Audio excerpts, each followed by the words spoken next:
Bonjour à tous. Nous sommes très heureux d'être accueillis par la Fondation Jean Jaurès et Gilles Felgenstein et que le Cercle Colbert organise en partenariat avec la Fondation Jean Jaurès ce webinaire ce matin sur les transformations électorales depuis 2017. Alors exceptionnellement, le webinaire est retransmis sur la chaîne YouTube de la Fondation Jean Jaurès, sur laquelle vous pouvez nous suivre et poser vos questions. Et nous retransmettrons par la suite le webinaire, l'enregistrement sur la chaîne YouTube du Cercle Colbert. Je vous propose de procéder comme d'habitude. Donc Gilles Felgenstein, qui est en face de moi, va intervenir une trentaine de minutes sur le sujet dont il est l'expert et sur lequel la Fondation Jean Jaurès travaille depuis des années, les transformations électorales et les analyses des transformations électorales, évidemment à la lumière des présidentielles qui approchent. Et nous allons évoquer des thèmes qui sont des thèmes évidemment récurrents, des thèmes de travail du Cercle Colbert, sur lesquels je reviendrai dans une deuxième partie. Donc Gilles intervient une trentaine de minutes. Je réagirai rapidement, peut-être poserai une ou deux questions, et ensuite vous aurez la parole. Le public aura la parole, et vous pouvez envoyer poser vos questions sur la chaîne YouTube, et nous les transmettrons. Gilles, merci encore de nous accueillir. Merci beaucoup Henri, merci au Cercle Colbert de cette invitation. Je voudrais saluer tous ceux qui sont devant leur écran. C'est un exercice délicat que de faire un point sur la campagne à 60 jours du scrutin, parce qu'on sait tous à quel point les choses peuvent bouger, et c'est particulièrement délicat dans cette campagne, dans cette drôle de campagne qui n'en finit pas de ne pas commencer. Pour rester le plus possible dans le timing, et donc pour laisser le plus possible de temps pour la discussion, j'aurais peut-être, pour introduire la discussion, faire 3 séries de remarques en style non pas télégraphique, mais un peu lapidaire. Première série de remarques sur le cadre dans lequel se déroule cette élection présidentielle, et donc avec un focal large pour essayer de remettre en perspective. Certains parmi les personnes qui sont devant leur écran ont peut-être déjà entendu cette analyse, mais je pense qu'elle est importante pour comprendre où on en est.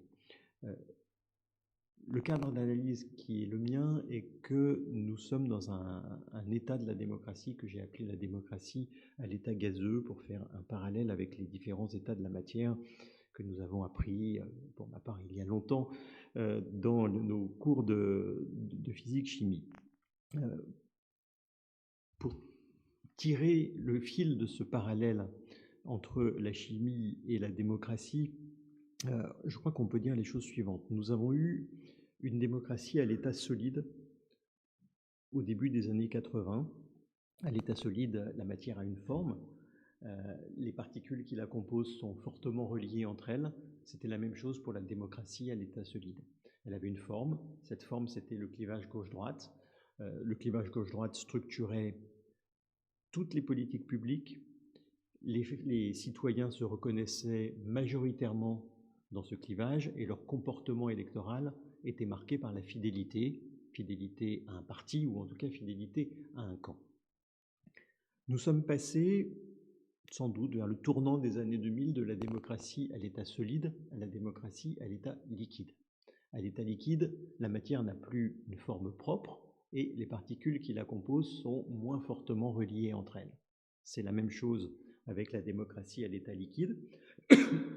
Le clivage gauche-droite commence à être contesté, il commence à être relativisé au gré des alternances, il commence à se lézarder parce qu'il y a des questions qui viennent traverser la gauche et la droite, notamment la question européenne. Il est transcendé lorsque, sur certaines questions, soit de politique extérieure, soit de politique intérieure, gauche et droite se rassemblent, par exemple pour faire barrage au Front National. Les comportements électoraux commencent à être marqués par une plus forte mobilité, mais le clivage gauche-droite, d'un point de vue électoral, reste le clivage structurant. Sauf accident comme 2002, mais c'est ça. Et puis, troisième phase, depuis 2017, nous sommes entrés dans la démocratie à l'état gazeux.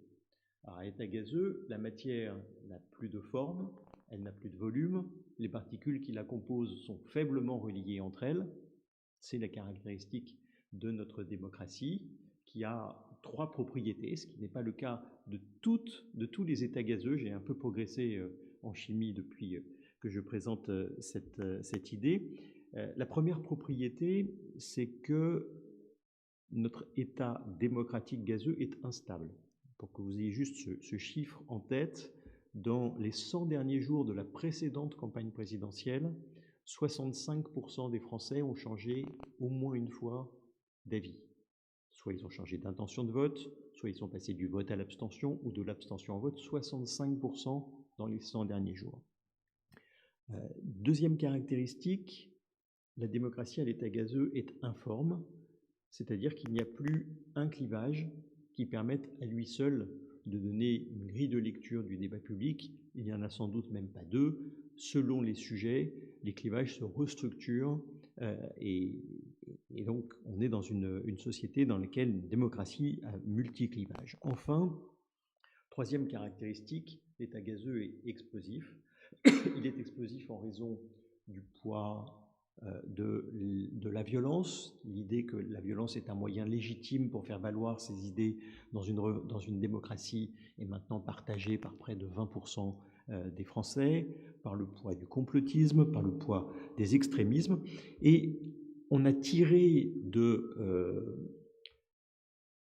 cet état de la démocratie une conclusion, une conséquence méthodologique, c'est que pour suivre l'opinion pendant une campagne électorale et pendant une campagne présidentielle, il fallait avoir de nouveaux outils. Et c'est pour la raison pour laquelle, depuis maintenant l'élection de 2012, mais surtout de 2017, et cette fois-ci, nous avons mis en place avec nos partenaires, avec l'Institut de sondage Ipsos, avec Le Monde, le journal Le Monde, et avec le centre de recherche de Sciences Po, le CEVIPOF, un panel électoral très gros, 12 000 personnes, et les mêmes 12 000 personnes que nous suivons du début à la fin du processus. On a commencé 1 an avant l'élection en avril 2021, nous terminerons après les élections législatives, et c'est le seul outil, parce que ce sont les mêmes personnes que l'on interroge, c'est le seul outil qui permette de suivre cette mobilité électorale qui est un des éléments les plus déterminants des démocraties modernes. Ça, c'était première série de remarques sur le cadre, la démocratie à l'état gazeux. Deuxième série de remarques sur la campagne, ou plutôt sur ce que je pense beaucoup de citoyens peuvent avoir l'impression d'une non-campagne, d'une campagne qui n'arrive pas à commencer, mais cette campagne qui n'arrive pas à commencer, malgré tout, c'est notre campagne, c'est la campagne telle que nous la vivons. On peut essayer de réfléchir et de comprendre les raisons qui expliquent cette non-campagne, mais je crois qu'elle est en tout cas marquée par quelques traits. Premier trait, la fragmentation qui est forte. La fragmentation est une caractéristique de la plupart des grandes démocraties européennes.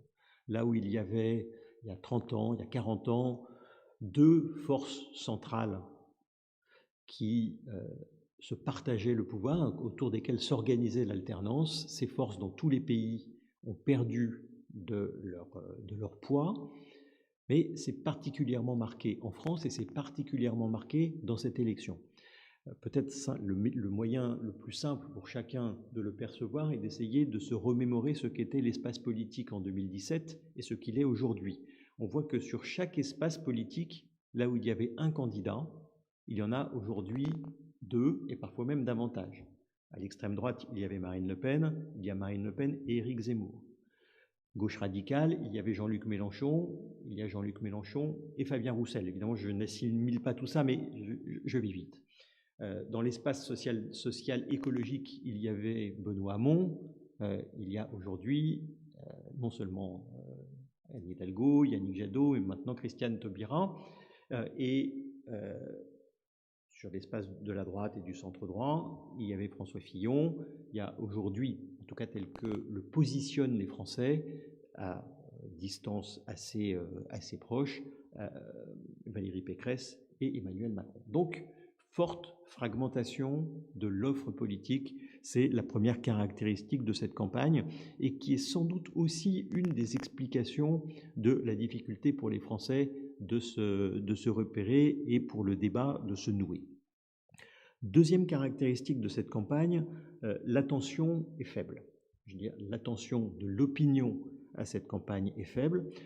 On est dans alors, une des explications possibles peut venir de la longueur et de la dureté de la crise sanitaire. On a réalisé depuis maintenant près d'un an un baromètre des émotions dans lequel on essaye de caractériser ce qu'est l'état d'esprit des Français.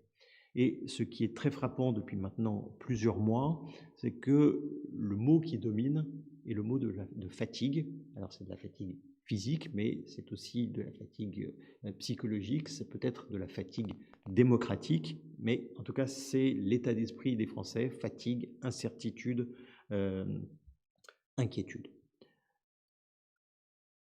Attention faible, je disais, on le voit dans l'intérêt que les Français portent à cette élection présidentielle.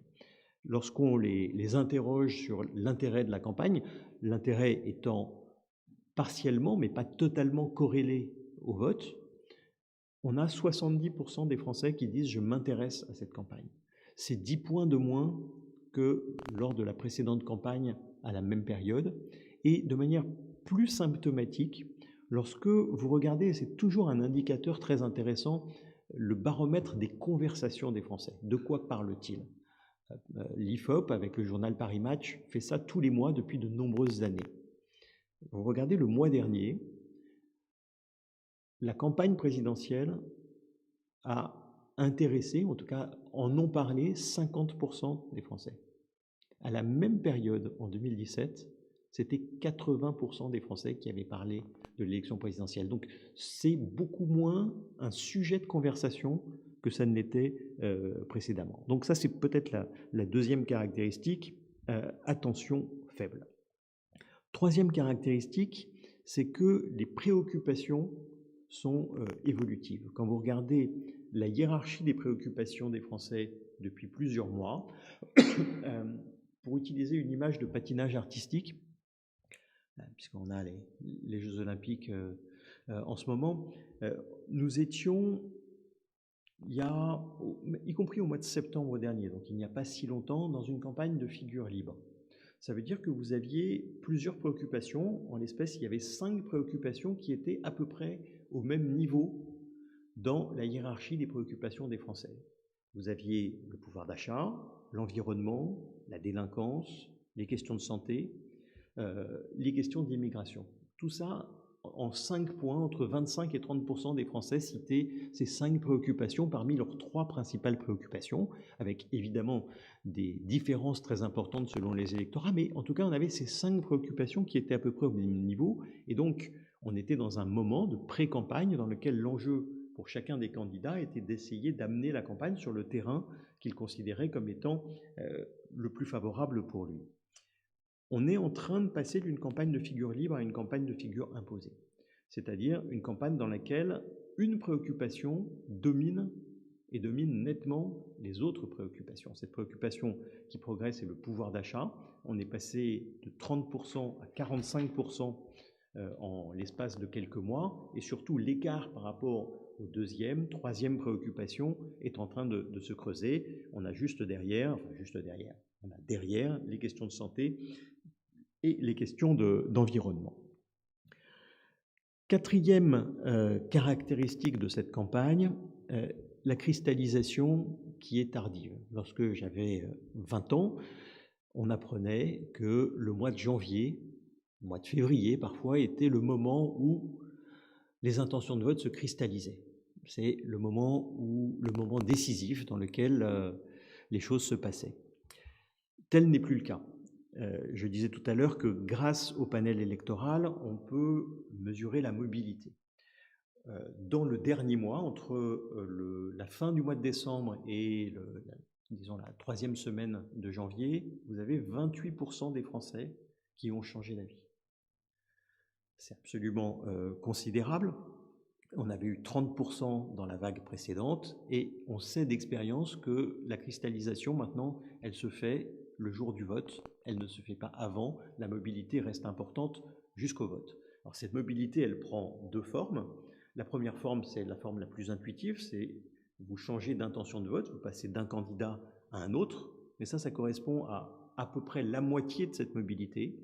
Vous avez une autre moitié qui est le changement d'intention de voter. Vous passez de l'abstention au vote, du vote à l'abstention. On est dans un moment dans lequel les deux mouvements s'annulent, ce qui fait qu'on a un taux de participation qui reste faible, enfin qui reste stable en tout cas, faible et stable, j'y reviendrai. Donc ça, c'est les formes de la mobilité. Mais il ne faut pas avoir l'illusion que tout est possible. Les mobilités ne se font pas n'importe comment. Un électeur qui déclare vouloir voter pour Jean-Luc Mélenchon au mois de janvier a peu de chances de vouloir voter pour Valérie Pécresse au mois de février. Et donc, pour l'essentiel, la mobilité, elle se fait dans des couples. On le voit, un couple Pécresse-Macron, un couple Zemmour-Le Pen, et c'est pas un couple, ils sont plus nombreux, un groupe, on va dire, qui est celui de l'ensemble de la gauche, avec évidemment quelques voies de passage entre ces différents couples, mais l'essentiel des mouvements se fait quand même à l'intérieur de ces couples-là. Troisième et dernière série de remarques après le cadre et la campagne sur les résultats. Alors évidemment, je vais être plus prudent sur cette troisième série de remarques. Ce qui me semble à peu près robuste, c'est l'idée que nous vivons une élection dans laquelle la gauche est largement hors jeu. On le voit dans les intentions de vote, c'est un paradoxe parce que lorsqu'on regarde l'évolution du climat idéologique, on sort de 3 décennies dans lesquelles le libéralisme avait dominé et on est plutôt dans un moment de retournement. Quand on regarde la hiérarchie des préoccupations, je l'évoquais tout à l'heure, les questions de pouvoir d'achat, d'environnement, de santé pourraient être des questions dans lesquelles ce que dit la gauche peut rencontrer un écho. On peut s'interroger pour savoir quelle est l'origine, ça peut faire l'objet de très nombreux débats de ces difficultés. Est-ce que la gauche est faible parce qu'elle est désunie, ou est-ce qu'elle est désunie parce qu'elle est faible? Donc, où sont les causes et où sont les conséquences? En tout cas, le risque est que pour la troisième fois en 5 élections présidentielles depuis 2002, la gauche soit absente du second tour. Deuxième élément qui me semble robuste, c'est que les extrêmes droites sont au centre du jeu. Elles ont un poids électoral qu'elles n'ont jamais eu sous la Ve République et même avant, lorsque l'on additionne les intentions de vote en faveur de Marine Le Pen et d'Éric Zemmour.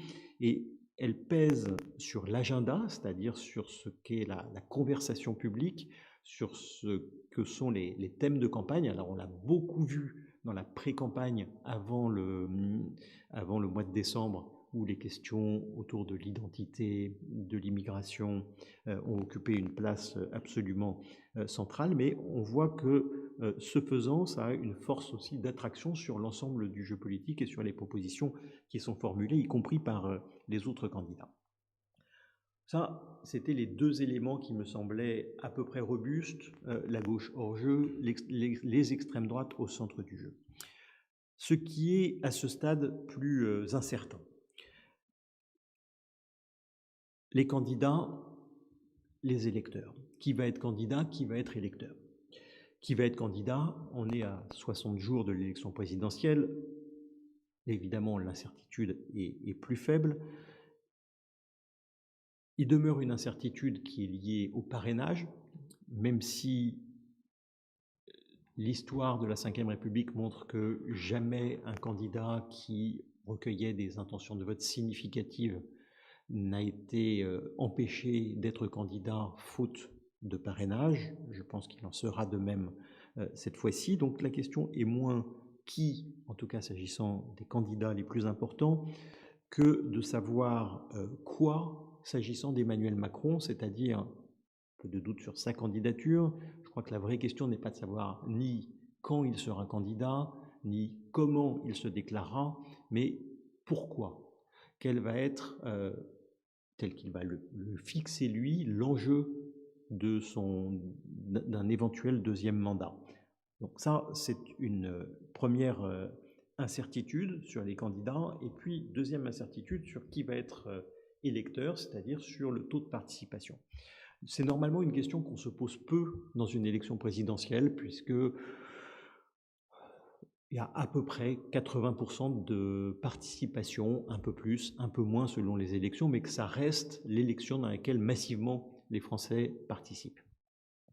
On sort d'une séquence où, depuis l'élection présidentielle de 2017, à toutes les élections nationales et locales, il y a eu moins de 50% de participation. Et donc une crise de la participation sans précédent. La question est, est-ce que cette crise de la participation, eh bien, elle va se manifester aussi lors de l'élection présidentielle? Je disais tout à l'heure que l'intérêt était plus faible, que l'on en parlait moins. Quand on regarde à période comparable les Français qui sont sûrs de vouloir aller voter, on est un peu en dessous, moins en dessous qu'on ne le croit généralement, pour une raison simple, c'est que l'élection présidentielle de 2017 a été marquée pendant toute la campagne par un taux de participation escompté plus faible qu'une élection présidentielle classique.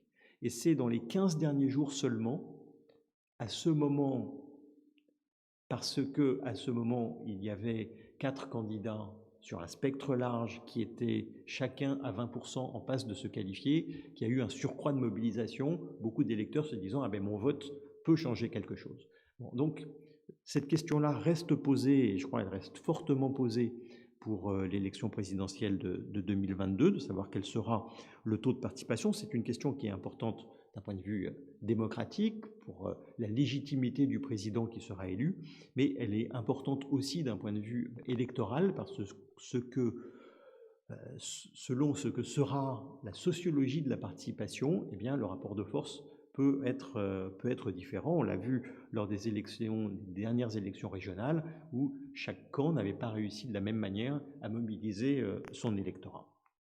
Dernière série de remarques sur les résultats, sur le favori.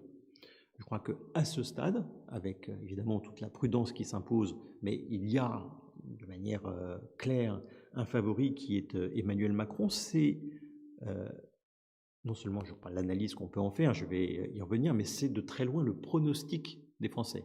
Quand vous interrogez les Français, non pas sur leurs souhaits, mais sur qui va se qualifier et qui va être élu, 59% des Français disent Emmanuel Macron va être élu. En deuxième position à 19%, donc 40 points derrière, c'est Valérie Pécresse. Donc, favori manifeste des Français, favori parce qu'il a aujourd'hui, il garde un électorat relativement équilibré, y compris d'un point de vue politique, pas seulement d'un point de vue sociologique. Par exemple, quand vous reconstituez le vote, ce que l'on peut faire grâce à notre panel, non pas seulement par rapport à 2017, mais même en remontant à l'élection présidentielle de 2012, vous voyez qu'un gros tiers des électeurs de François Hollande et un gros tiers des électeurs de Nicolas Sarkozy déclarent aujourd'hui avoir l'intention de voter pour Emmanuel Macron. Donc un électorat équilibré et un électorat déterminé. C'est-à-dire que lorsque vous interrogez les Français sur la certitude de leur choix, est-ce que, quand ils déclarent une intention de vote, est-ce qu'ils considèrent que leur choix est définitif ou est-ce qu'ils peuvent encore changer d'avis? Même s'il faut prendre les réponses à cette question avec prudence, parce qu'on sait d'expérience qu'un électeur qui dit « mon choix est définitif », ça ne veut pas dire que son choix est définitif, ça veut simplement dire, mais c'est déjà important, qu'il change moins souvent d'avis qu'un électeur qui dit qu'il peut encore changer d'avis. Donc, quand on regarde la certitude de choix, Emmanuel Macron est, avec Marine Le Pen d'ailleurs, parmi les candidats qui ont une certitude de choix plus importante. favori, je termine par là, mais avec une force qui tient plus à la faiblesse de ses adversaires qu'à sa propre force. Je m'explique. Lorsque vous interrogez les Français sur le bilan d'Emmanuel Macron, le bilan de son action, vous avez 25% de Français qui disent être satisfaits de l'action, 41% qui disent ne pas être satisfaits, le reste étant dans une position intermédiaire. Lorsque vous les interrogez sur le bilan de la gestion de la crise sanitaire, vous avez près de 60% des Français qui se disent insatisfaits.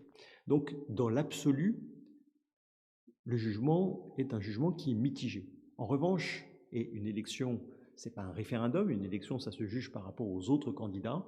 Lorsque vous interrogez les Français pour savoir est-ce que les autres candidats feraient mieux, moins bien, ni mieux ni moins bien qu'Emmanuel Macron, vous voyez que, là, avec des écarts qui sont souvent des écarts très importants, 20 points, 30 points, 40 points, Emmanuel Macron ferait la balance entre le pourcentage de Français qui disent il ferait mieux et il ferait moins bien, penche toujours vers Emmanuel Macron. La seule exception était, je terminerai par là, par Valérie Pécresse, dans laquelle là, la balance est équilibrée. Je termine d'un mot de conclusion pour dire que le registre normal des campagnes électorales aujourd'hui est celui de la surprise. C'est vrai à l'étranger, regardez ce qui s'est passé chez nos voisins allemands il y a quelques mois.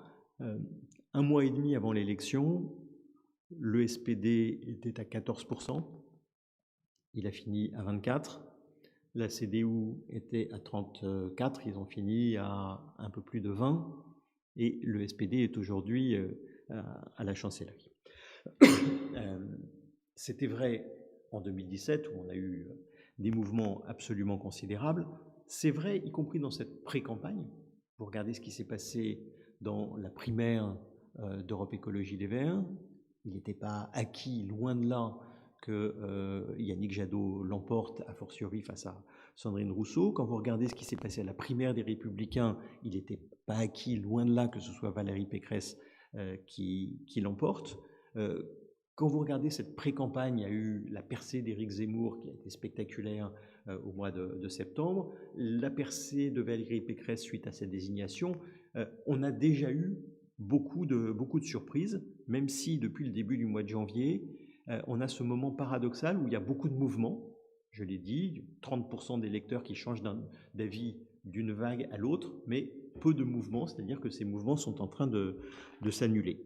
Donc, la surprise est le registre normal des campagnes, le registre normal de cette campagne, et la question, évidemment, la question décisive est de savoir quelles vont être les surprises qui vont arriver jusqu'au 10 avril prochain, date du premier tour de cette élection. Est-ce que la surprise ultime sera qu'il n'y a pas de surprise? Merci beaucoup Gilles pour cette analyse. Alors devant cette description un petit peu triste, un petit peu maussade de versatilité, d'état gazeux de la démocratie, de fatigue, de désintérêt, il y a un sujet peut-être qui est peut-être un sujet d'espoir et de surprise, qui est la question de l'environnement. Est-ce que peut-être tu pourrais nous dire un mot sur la comparaison de la préoccupation environnementale et climatique entre 2017 et aujourd'hui, d'une part, avec le paradoxe d'un bloc, peut-être peux-tu dire aussi un mot là-dessus, un bloc qui semble être nouveau en politique, même s'il est pertinent, qui est le bloc écologique et social. On constate paradoxalement que les questions environnementales et sociales, spécialement depuis la crise sanitaire, sont les thèmes majeurs et les préoccupations majeures des Français, tant au niveau local et au-delà de la France, de toutes les conférences internationales, les COP, les sommets, les G7, les G20, cette question environnementale et sociale devient de plus en plus récurrente et transversale. Comment peut-on expliquer cette évolution et ces paradoxes? D'abord, tu as raison. c'est sans doute la première élection présidentielle dans laquelle les questions environnementales figurent en tête des préoccupations. Et ça, depuis maintenant peut-être 3 ans, on voit que dans la hiérarchie des préoccupations, la question climatique est une question centrale. Aujourd'hui, de manière très stable, c'est dans les 3 premières préoccupations des Français.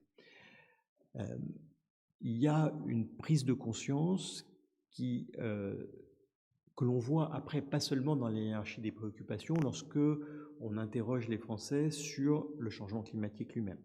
Est-ce qu'ils considèrent que c'est une réalité? Quelles en sont les causes? Quelle est l'urgence d'agir? On voit que là, l'opinion a bougé de manière considérable. C'est un mouvement qui n'est pas seulement un mouvement français, et d'ailleurs c'est intéressant de comparer la situation de la France par rapport à ses homologues. On voit que nous sommes un peu moins nombreux à dire de manière certaine, nous sommes en train de vivre un changement climatique. On est à peu près dans la moyenne des Français, dans la moyenne des Européens, pour dire que ce changement climatique a pour cause principale l'activité humaine. Et c'est ça qui est intéressant, nous sommes plus nombreux que dans les autres pays européens à dire que pour lutter contre le changement climatique, l'innovation ne peut pas suffire et qu'il faut un changement en profondeur de nos modes de vie. On est même parmi les grands pays européens, celui dans lequel le pourcentage de Français à répondre « il faut modifier en profondeur nos modes de vie » est le plus important. Donc ça, c'est cette première singularité française. Deuxième élément qui me frappe, c'est qu'on a des citoyens qui donnent l'impression d'être assez largement démunis face à cette question. Et je crois que c'est une source de réflexion pour tous ceux qui sont préoccupés par le changement climatique. Lorsqu'on les interroge pour savoir s'ils savent de manière précise les actes concrets qu'ils peuvent accomplir pour lutter contre le changement climatique, les Français sont un des pays dans lesquels ils sont le moins nombreux à dire qu'ils savent, c'est moins de 10%. Très peu. Lorsque on les interroge sur le sens des mots qui sont utilisés de manière courante dans la transition, par exemple la neutralité carbone, moins de 20% des Français disent qu'ils savent de quoi il s'agit. Donc, il y a je pense, beaucoup de Français qui se sentent démunis par rapport à cette question. Et puis, il y a toujours une forme de contradiction entre les déclarations et les actes. Très frappé, par exemple, lorsque on demande aux Français et qu'on pose la même question aux autres Européens sur leurs actes. Les Français ont le sentiment de faire beaucoup plus que les autres. Est-ce que vous triez de manière systématique vos déchets? 80% des Français disent oui. Est-ce que vous limitez votre consommation de viande? Plus des 2/3 des Français disent oui. Est-ce que vous limitez votre chauffage ou votre climatisation? 80% des Français disent oui, etc., etc. C'est des chiffres qui sont beaucoup plus importants qu'ailleurs. La mise en relation avec les actes est évidemment plus complexe. Je termine par un dernier mot sur cette question. Ce qui est frappant, c'est que c'est une préoccupation élevée et que c'est un sujet de débat relativement faible. Et il n'y a pas nécessairement une corrélation entre c'est une préoccupation et c'est un sujet de débat.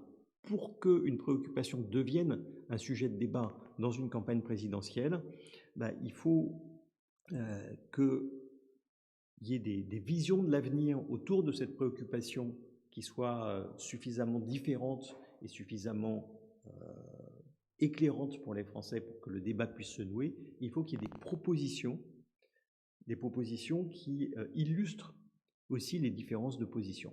Pour l'instant, ça n'a pas été le cas, ou plutôt le seul petit moment dans lequel cela a été le cas a été lorsqu'il y a eu une émergence du débat public autour des politiques énergétiques, notamment de la place des énergies renouvelables et du nucléaire.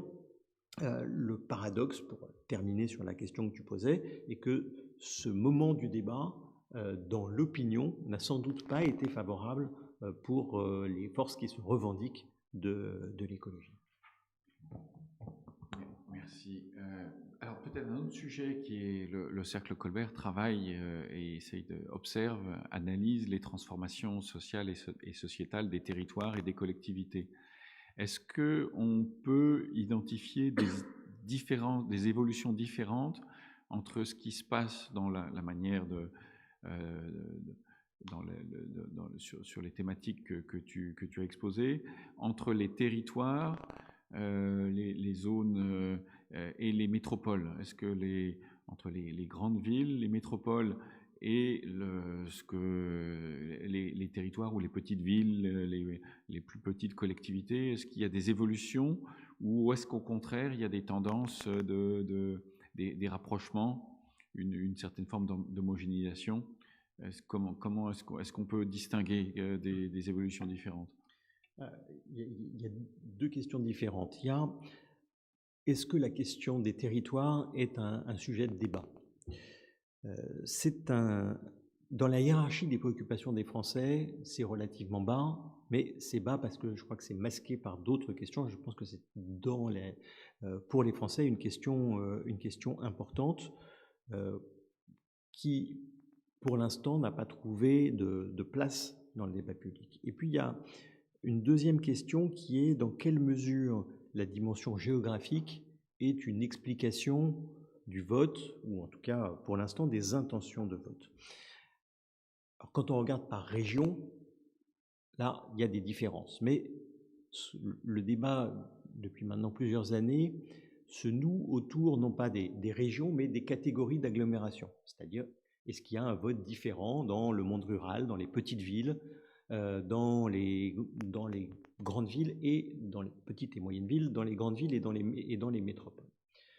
Et ce qui est frappant, c'est que là où il n'y a pas si longtemps, des différences qui étaient très marquées lorsqu'on regardait ce critère, parce que le vote pour le Parti socialiste ou pour les écologistes était beaucoup plus fort dans les centres urbains. Le vote en faveur de l'extrême droite était beaucoup plus fort en zone rurale. Il y avait une corrélation linéaire entre les catégories d'agglomération et le vote. Dans cette élection-là, pour l'instant, les choses ont tendance à s'homogénéiser et le critère géographique devient moins important. Ça s'explique parce que, en raison de l'affaissement du Parti socialiste, Emmanuel Macron a, d'un point de vue géographique, un socle qui est relativement équilibré. Valérie Pécresse, dont on pouvait penser que parce que présidente de la région Île-de-France, elle était beaucoup plus forte dans les métropoles, en réalité, les intentions de vote en sa faveur sont équilibrées. Il en est de même pour Éric Zemmour. Il n'y a en réalité que Marine Le Pen qui garde un socle plus important en zone rurale, mais pour l'essentiel, ce clivage est à ce stade moins pertinent qu'il ne l'était il y a 10 ans. Alors, nous avons une question de Marc Bourgeois qui nous demande: pensez-vous que le vécu individuel de chaque électeur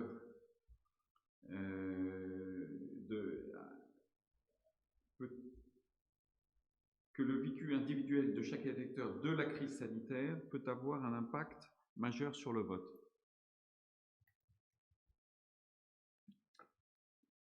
Alors, première réponse, le vécu individuel est de plus en plus important, de manière générale. C'est-à-dire que nous sommes passés dans ce que j'appelle une politisation idéologique par une politisation biographique.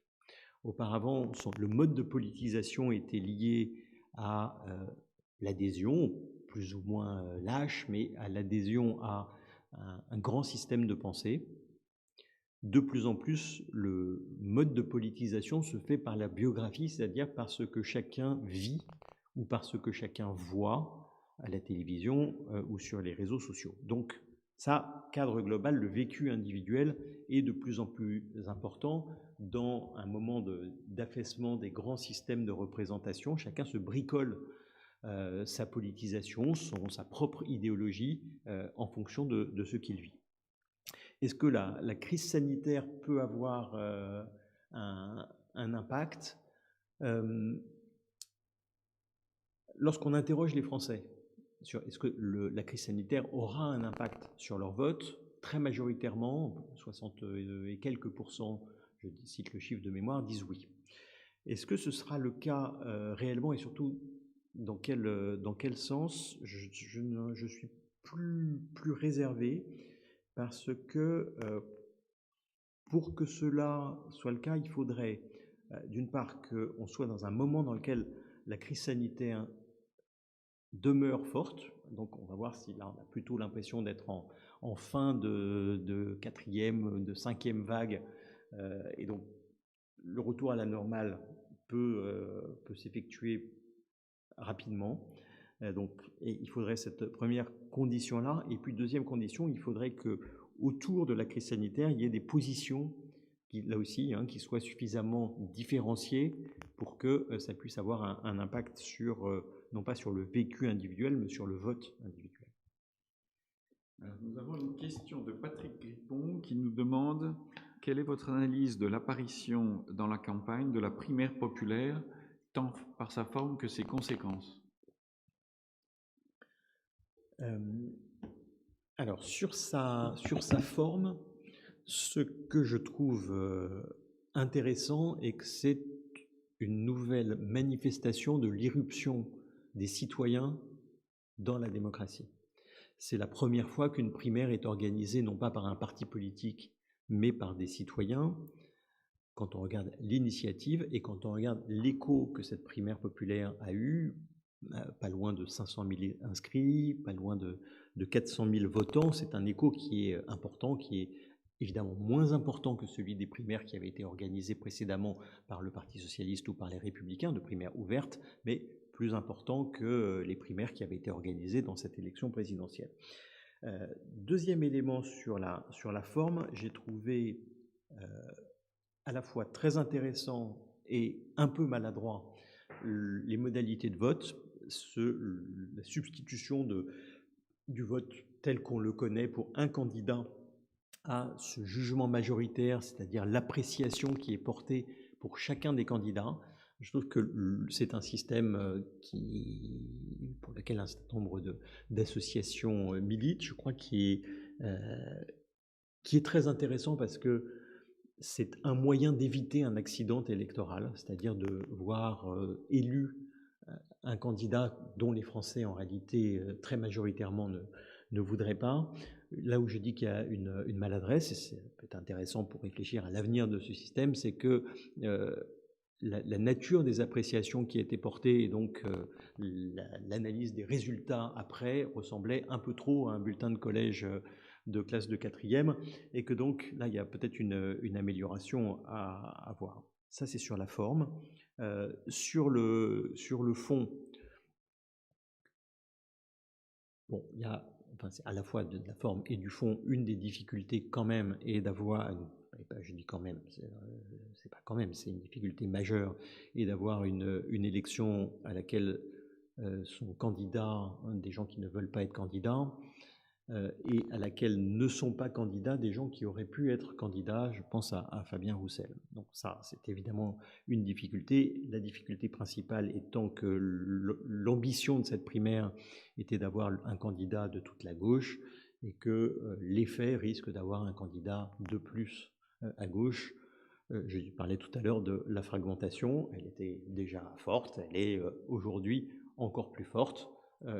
Reste dernière question, à savoir si la candidate issue de la primaire populaire, Christiane Taubira, réussira à avoir ses parrainages. Je disais tout à l'heure que jamais un candidat qui obtenait des intentions de vote de manière significative, c'est-à-dire au-dessus de 10%, n'avait été empêché de se présenter. Là, on est dans une question qui reste une question ouverte. Alors, une question qui est liée à ta dernière intervention, question de Géraldine Dulin. On parle d'un rapprochement Taubira-Jadot, donc Hidalgo aussi, sans doute, quel pourrait en être l'impact?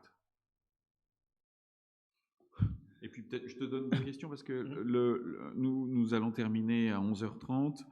je te groupe, et c'est pour qu'il n'y ait pas de frustration, je vais grouper des questions. Et question de Michel Bessier, quelle ampleur peut-on attendre de l'abstention? Quelle ampleur? Oui.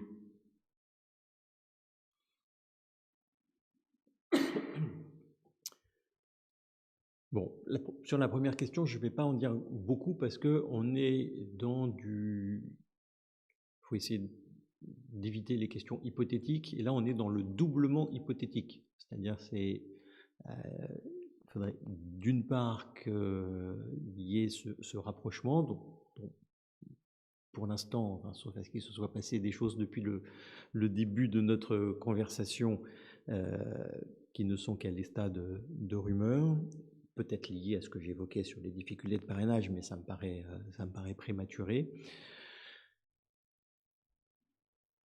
Et donc, ce qui est hypothétique, c'est d'abord ce premier rapprochement, et a fortiori le deuxième. Donc, on verra ce qui, en tout cas lorsque l'on regarde la sociologie des électeurs de cet espace politique, disons de la social écologie, et quand on regarde ce que sont leurs valeurs et leurs convictions, on voit que sur beaucoup de sujets, il y a un rapprochement est possible.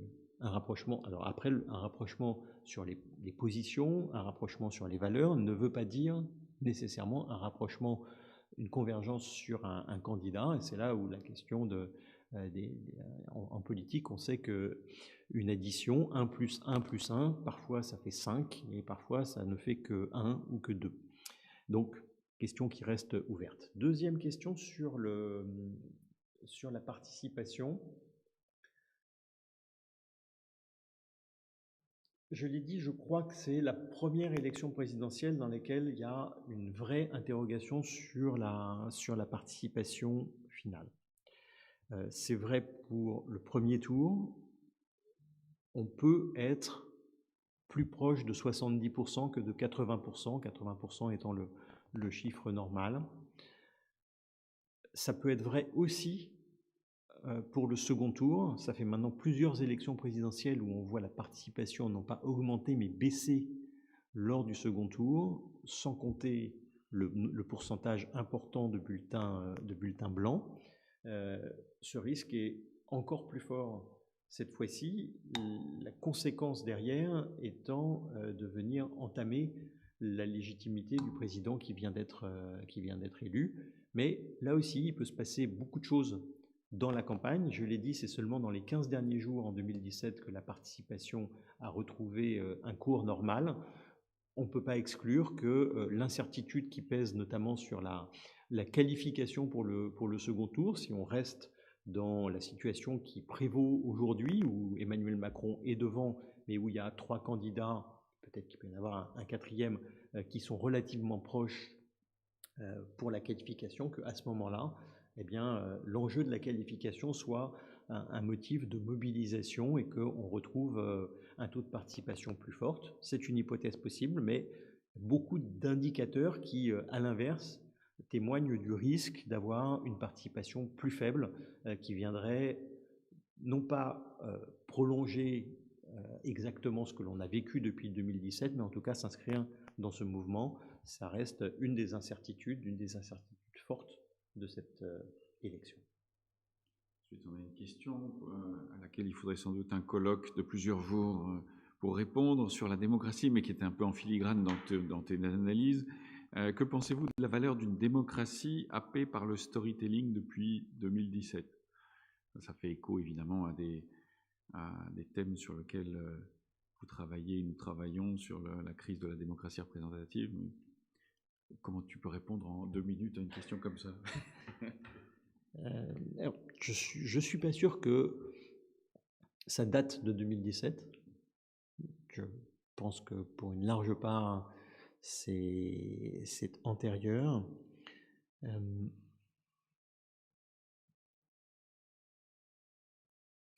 En tout cas, ce qui me frappe dans cette campagne, et là pour le coup, je trouve que c'est accentué par rapport aux campagnes précédentes, c'est de voir à quel point, pour l'instant, nous sommes dans une non-campagne. Une élection, ce n'est pas seulement un processus électoral. Une élection, c'est un processus électoral précédé d'une campagne qui est censée éclairer les citoyens en confrontant des visions, des valeurs, des propositions. Et pour l'instant, alors peut-être en raison de la crise sanitaire, en raison de la fatigue que j'évoquais, en raison du fait que le président de la République sortant sera candidat à sa réélection et qu'il est donc candidat tardivement, en raison peut-être d'une plus grande distance par rapport à la politique de la part des Français, en raison sans doute d'autres choses, mais pour l'instant, cette campagne au sens fort ne s'est pas nouée, et quand la campagne ne se noue pas sur les propositions et sur les visions, eh bien, elle se fait sur d'autres choses, le storytelling, les personnalités, par ailleurs, ce qui est une des spécificités de la démocratie française, qui est des institutions de la Ve République, qui est l'élection du président au suffrage universel direct, qui renforce la dimension personnalisée du scrutin, dimension que l'on voit dans toutes les grandes démocraties. On l'a vu, y compris en Allemagne il y a peu de temps, mais qui est accentuée dans notre pays. Alors, peut-être, il y a un phénomène, tu as consacré une étude, enfin la Fondation Jean Jaurès a consacré une étude à l'analyse du vote Zemmour, qui est une nouveauté peut-être dire un mot sur la spécificité, qu'est-ce que ça veut dire, et puis après tu peux dire, on s'approche tout doucement de la fin, peut-être peux-tu conclure en élargissant un peu, en prenant un peu de recul, au-delà de l'analyse des transformations depuis 2017 et des spécificités de cette campagne présidentielle. Qu'est-ce que ces évolutions récentes et au-delà de 2017 peuvent nous dire de l'évolution de la politique et de la société? Alors, on a publié un rapport collectif sur l'ascension d'Éric Zemmour, à la fois sur la dimension idéologique et sur la dimension électorale. Je mets de côté, mais c'est évidemment déterminant pour nous, la dimension idéologique, si je m'en tiens à la dimension électorale. On a eu une percée qui était inédite par son ampleur et par sa rapidité, puisque en l'espace de quelques semaines, Éric Zemmour est passé d'une poignée de pourcents à une possible qualification pour le second tour de l'élection présidentielle. Ce qui était frappant au moment où on a fait cette étude, et je dirais un mot de l'évolution depuis, c'est qu'il avait une sociologie électorale qui était relativement équilibrée. Plus équilibrée que celle des candidats républicains, dans lesquels il y a une déformation en fonction de l'âge qui est très importante, avec un électorat qui est principalement un électorat de plus de 60 ans, un électorat qui était plus équilibré que celui de Marine Le Pen, notamment dans la dimension géographique ou des catégories socioprofessionnelles, c'est-à-dire qui était un électorat qui était moins rural et moins populaire.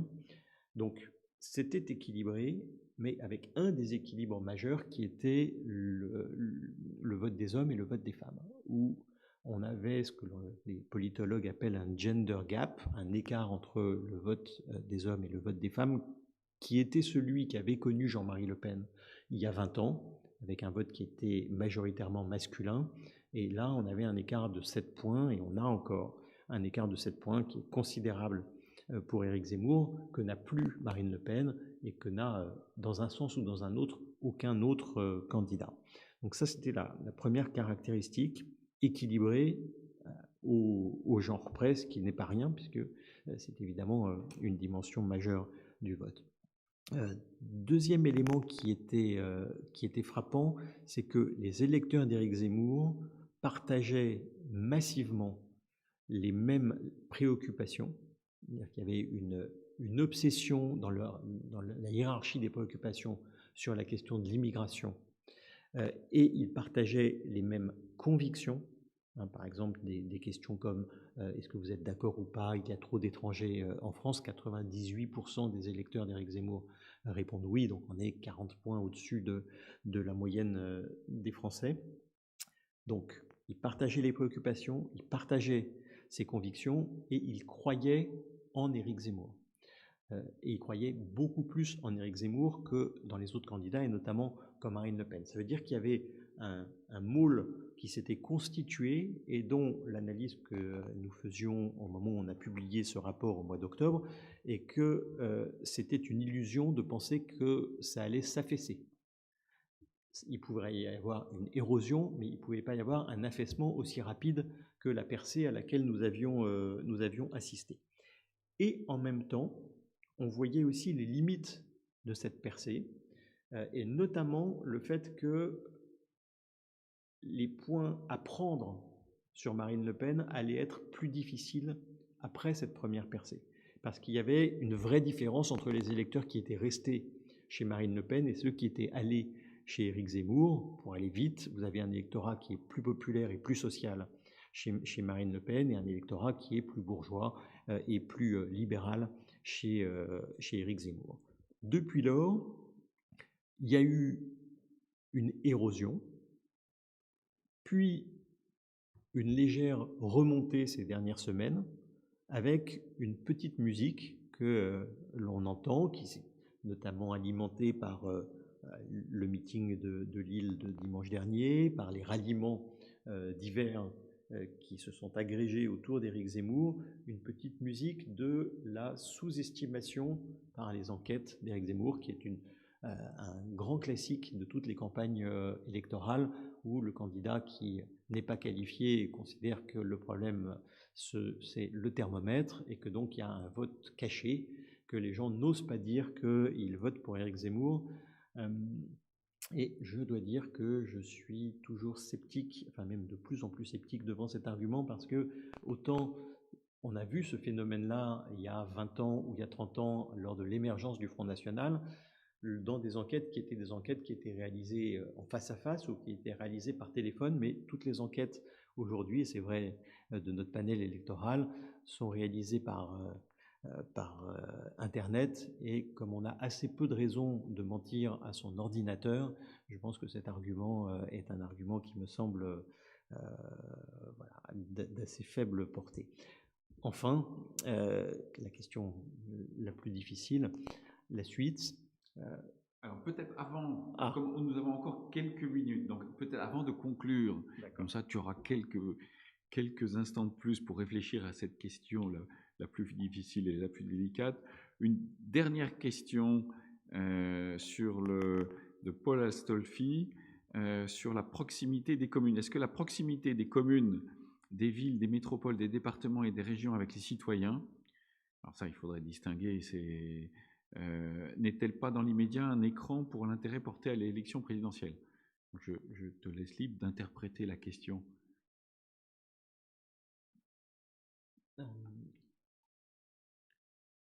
Alors, il y a un élément sur lequel une dimension, je ne sais pas si c'est exactement une dimension de la question, mais sur laquelle on a des éléments qui est, et c'est vrai pour Marine Le Pen, c'est de moins en moins vrai pour les autres candidats, il y a une corrélation très forte entre le vote et la distance à l'agglomération. Plus on est proche de l'agglomération et moins on vote pour Marine Le Pen, et plus on s'éloigne et plus on vote, et puis ça redescend à partir d'un certain nombre de kilomètres. Jérôme Fourquet a publié beaucoup de choses là-dessus. Après,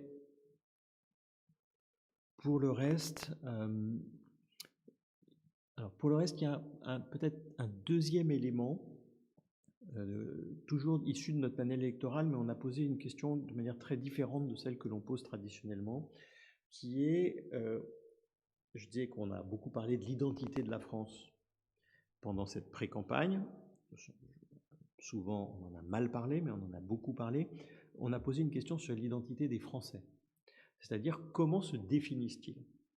Et on a fait ça en leur proposant un certain nombre de dimensions, 12 dimensions différentes. Est-ce que vous vous définissez d'abord par votre âge, par votre métier, par votre région d'origine, par votre religion, par votre nationalité, par vos opinions politiques et par votre commune ou par votre quartier. Et ce qui était frappant est que les Français se définissaient d'abord par leur âge.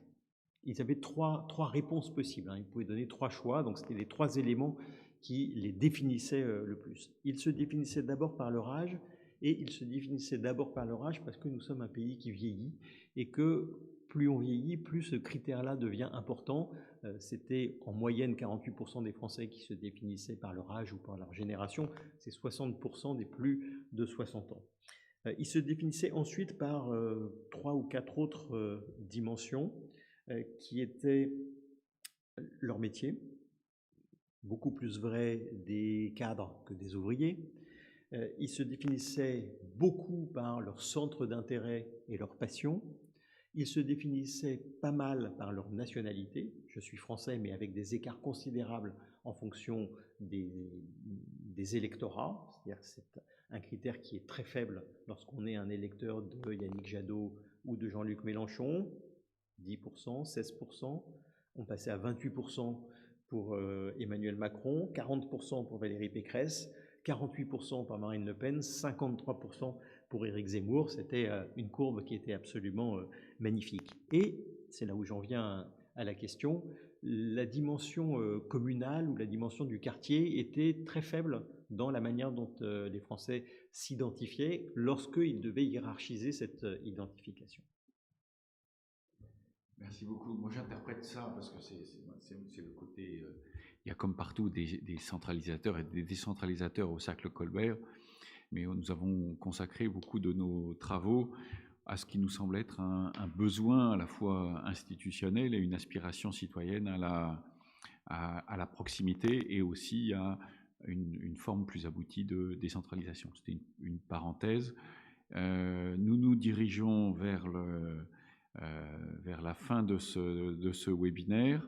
Merci à tous pour votre participation. Gilles va nous dire un mot de conclusion en prenant une perspective un peu plus large. Bon, question difficile. Je termine juste d'un mot en remerciant tous ceux qui sont restés jusque-là. Je disais tout à l'heure que j'avais commencé en essayant de fixer le cadre dans lequel se déroulait cette élection, en disant troisième âge de la démocratie, après l'État solide, après l'État liquide, l'État gazeux. Il y a un quatrième état de la matière qui est l'état plasma. L'état plasma, c'est celui de la foudre ou des aurores boréales, c'est-à-dire d'un accident météorologique. Le risque est qu'il y ait un quatrième état de la démocratie, et je ne sais plus si c'est encore la démocratie qui soit la démocratie à l'état plasma. C'est un risque dont on parle moins aujourd'hui qu'il y a 5 ans. J'ai été frappé il y a 5 ans où j'ai vu à la Fondation Jean Jaurès défiler des délégations du monde entier nous demandant si Marine Le Pen allait être élue. On est aujourd'hui dans un moment dans lequel le risque est plus important et où l'attention médiatique est plus faible sur cette question-là. Le risque est plus important parce que quand vous regardez les intentions de vote de deuxième tour, on est à 54-55% pour Emmanuel Macron face à Marine Le Pen. Bon, on n'est pas dans la marge d'erreur à 54-55%, mais à 2 mois de l'élection, 2 mois et demi du second tour, c'est des écarts qui n'ont plus rien à voir évidemment avec ceux de 2002, 82% pour Jacques Chirac, ni même de 2017 où Emmanuel Macron avait recueilli 66%. Donc, on est passé d'une situation dans laquelle je crois que l'élection de Marine Le Pen était impossible à une situation dans laquelle cette élection est seulement improbable. Ce n'est pas le scénario central, mais ce risque de la démocratie à l'état plasma, ou en tout cas du quatrième état de la matière est là. Et puis, écoutez, parce que moi je suis un incorrigible optimiste, il y a encore la possibilité d'un rebond, d'une vraie campagne électorale autour des débats décisifs qui sont ce que notre pays, des défis qui doivent être relevés, d'un sursaut démocratique, d'une belle campagne et d'un président ou d'une présidente élue avec une forte légitimité. Ben, voilà, il reste 2 mois pour faire ça. Merci beaucoup pour cette note optimiste de conclusion. Merci à vous pour votre participation et merci à la Fondation Jean Jaurès pour ce partenariat avec le Cercle Colbert et à bientôt.